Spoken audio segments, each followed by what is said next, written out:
Bonjour, aujourd'hui un tuto autour de la gestion et du partage des documents dans Google Suite.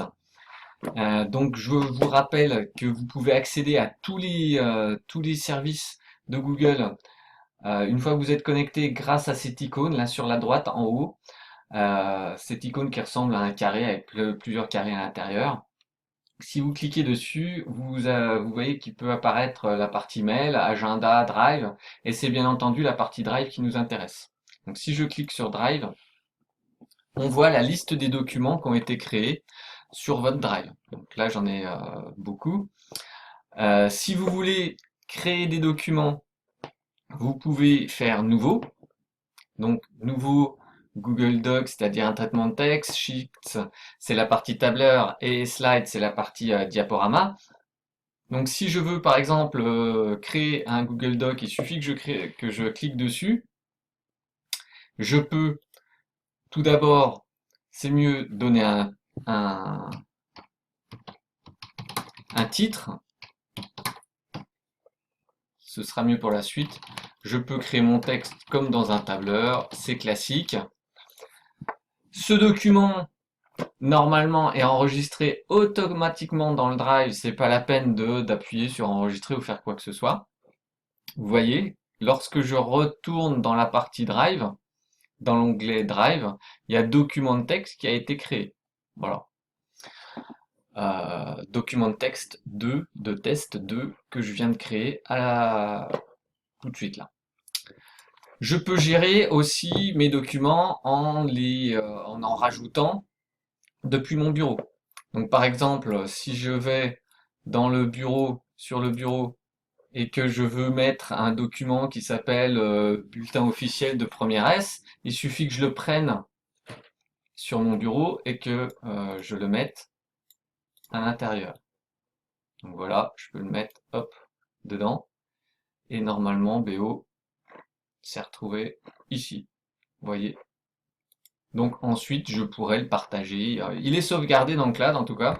C'est assez pratique, on peut sauvegarder tous ces documents.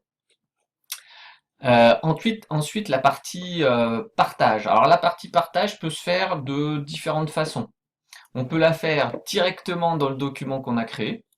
Donc là, je retourne dans l'onglet, vous voyez, en haut à droite, en haut à gauche, les onglets. Je peux faire directement la partie partage dans le document. Donc ici, avec le bouton partager en haut à droite, je peux partager avec des personnes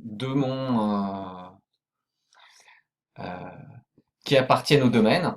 Donc par exemple, j'ai une collègue qui s'appelle Dalex. Je peux très bien cliquer sur Dalex et partager avec elle ce document. Il faut bien entendu faire attention à cette icône-là, ce qui permet, lorsque je partage, si je sélectionne modification, Madame Dalex pourra modifier mon document en même temps que moi. Elle pourra seulement faire des commentaires si je sélectionne commentaire, elle pourra juste faire une lecture si je sélectionne lecture, et il suffit de faire envoyer ensuite.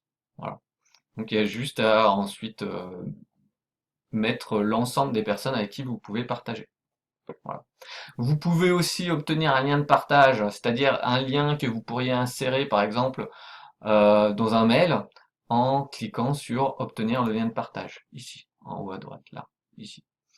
Je vous conseille dans les options ici d'aller un petit peu plus loin si vous voulez partager avec des personnes qui n'appartiennent pas au nom de domaine, qui n'appartiennent pas au domaine, c'est-à-dire en Gmail ou en Outlook.com par exemple. Vous sélectionnez dans cette option-là, plus, et vous faites activer public. Comme ça, ce sera beaucoup plus simple. Donc c'est une option qui peut être intéressante lorsque vous voulez par exemple envoyer un document texte lors d'un conseil de classe. Si vous voulez que plusieurs enseignants puissent remplir des commentaires sur une classe, vous envoyez ce lien, ils peuvent chacun se connecter et remplir des commentaires sur cette classe. Vous faites enregistrer, vous copiez votre lien, copiez, et ensuite vous pouvez l'insérer dans la partie mail. Voilà. Alors, il y a une autre façon de partager un document, parce que là, c'est un document qui a été créé par la suite Google. Mais le document tout à l'heure, par exemple, mon BO, je ne peux pas l'ouvrir et le partager de la même façon. Donc, lorsque je suis dans mon Drive, ici, il y a toujours les mêmes icônes. Ici, une petite tête avec un plus, c'est la partie partage. Donc, depuis cette partie, je peux cliquer dessus et vous avez exactement la même page qui apparaît. Et je peux, par exemple, ben, partager toujours de la même façon euh, mon document avec quelqu'un que je connais. Voilà. C'est exactement le même principe. Sauf que je suis pas dans le document. Je suis dans la partie Drive. Voilà. Donc j'espère que vous avez apprécié ce tuto. Je vous remercie. Au revoir.